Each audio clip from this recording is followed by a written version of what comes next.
Значит, вот здесь собрались рабочая группа партийного проекта «Народный контроль» партии «Единая Россия». Мы пришли к вам посмотреть, какая у вас аптека, как она оформлена чисто внешне. Вот я покупатель лекарств.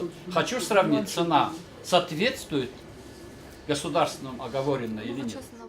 В одной из городских аптек телекамерам явно не рады. Фармацевты пытаются спрятаться и игнорируют просьбу предоставить фиксированный прайс-лист на жизненно необходимые лекарства. Цены на эти препараты в аптечных сетях Владикавказа проверяет рабочая группа партийного проекта «Народный контроль». По всей России на фармацевтическом рынке проходят масштабные рейды против незаконного повышения цен на лекарства.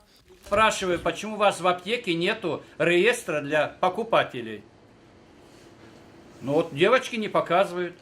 Так называемый уголок покупателя почти во всех сетях попросту отсутствует. Распечатанный список с фиксированными расценками нам предоставили лишь в 2 аптеках, да и тот уже давно устарел. В соответствии с федеральным законом об обращении лекарственных средств, информация о предельных зафиксированных розничных ценах она должна размещаться в доступном для всех заинтересованных лиц месте в аптечной организации.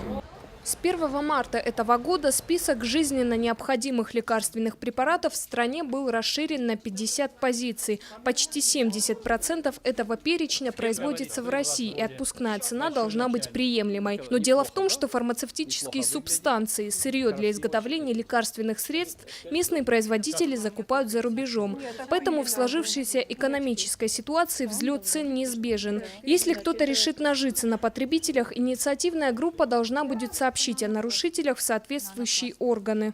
Если бы были выявлены нарушения, мы могли предложить депутатам Государственной Думы, депутатам Горсобрания, депутатам парламента как-то законодательно воздействовать на данный вид товара или на данный объект, чтобы он соответствовал закону. Наша цель только общественный контроль.